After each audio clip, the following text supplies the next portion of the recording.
ಕೇತಗಾನಹಳ್ಳಿ ಭೂ ಒತ್ತುವರಿ ಪ್ರಕರಣದಿಂದ ಕೆರಳಿರುವ ಕೇಂದ್ರ ಸಚಿವ ಕುಮಾರಸ್ವಾಮಿ ಅವರು ರಾಜ್ಯ ಸರ್ಕಾರದ ವಿರುದ್ಧ ಯುದ್ಧ ಸಾರಿದ್ದು, ಈ ನಡುವಲ್ಲೇ ಉಪ ಮುಖ್ಯಮಂತ್ರಿ ಡಿಕೆ ಶಿವಕುಮಾರ್ ಅವರು ತಿರುಗೇಟು ನೀಡಿದ್ದಾರೆ. ಕುಮಾರಸ್ವಾಮಿಯವರ ಮಾತುಗಳಿಗೆ ಹೆದರುವ ಮಗ ನಾನಲ್ಲ, ಅವರ ಹೆಸರಲ್ಲಿ ಎಷ್ಟು ಭೂಮಿ ಇದೆ ಎಂದು ಬಹಿರಂಗಪಡಿಸಲಿ, ನನ್ನ ಹೆಸರಲ್ಲಿ ಮತ್ತು ಮಕ್ಕಳ ಹೆಸರಲ್ಲಿ ಎಷ್ಟು ಭೂಮಿ ಇದೆ ಅಂತ ನಾನು ಬಹಿರಂಗ ಮಾಡುತ್ತೇನೆ. ನಾನು ಅಕ್ರಮವಾಗಿ ಒತ್ತುವರಿ ಮಾಡಿಕೊಂಡಿದ್ದೇನೆಂದು ಸಾಬೀತಾದರೆ ಯಾವುದೇ ಶಿಕ್ಷೆಗೆ ಸಿದ್ಧ ಎಂದು ಡಿಕೆ ಶಿವಕುಮಾರ್ ತಿರುಗೇಟು ನೀಡಿದ್ದಾರೆ. ದೇಶದ ಅತ್ಯಂತ ಶ್ರೀಮಂತ ವ್ಯಕ್ತಿ ರಿಲಯನ್ಸ್ ಅಧ್ಯಕ್ಷ ಮುಖೇಶ್ ಅಂಬಾನಿ ಅವರ ಪುತ್ರ ಅನಂತ್ ಅಂಬಾನಿ ಜಾಮ್ನಗರದಿಂದ ಕೈಗೊಂಡಿದ್ದ ದ್ವಾರಕಾಧೀಶ ದೇವಸ್ಥಾನದವರೆಗೆ ಪಾದಯಾತ್ರೆ ಇಂದು ಪೂರ್ಣಗೊಂಡಿತ್ತು. ಅನಂತ ಯಾತ್ರೆ ಮಾರ್ಚ್ 25ರಂದು ಪ್ರಾರಂಭವಾಯಿತು. ದ್ವಾರಕಾ ಗುಜರಾತ್ನ ಜಾಮ್ನಗರದಿಂದ 170 ಕಿಲೋಮೀಟರ್ ದೂರದಲ್ಲಿದೆ. ರಾಮನವಮಿಯ ದಿನವಾದ ಇಂದು ಅವರು ದ್ವಾರಕಾಧೀಶ ದೇವಸ್ಥಾನವನ್ನ ತಲುಪಿದರು. ಅನಂತ್ ಅಂಬಾನಿ ಮಾತನಾಡಿ, ಪ್ರತಿ ಬಾರಿ ನಡೆಯುವಾಗಲೂ ದೈವಿಕ ನಾಮವನ್ನ ಜಪಿಸುವ ಮೂಲಕ ತಮ್ಮ ಪ್ರಾಣವನ್ನ ಪ್ರಾರಂಭಿಸಿದೆ.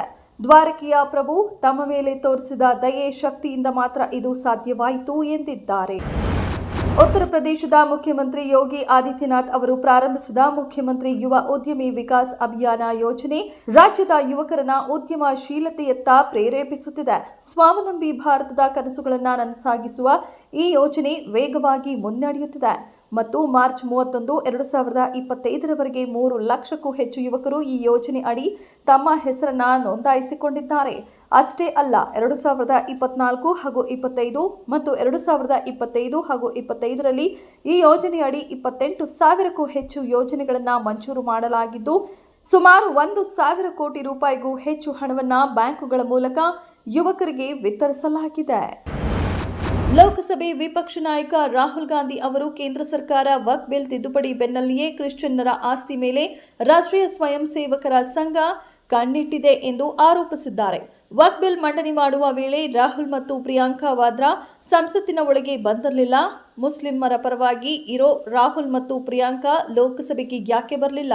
ರಾಹುಲ್ ಗಾಂಧಿಗೆ ಗಂಭೀರತೆಯೇ ಇಲ್ಲ.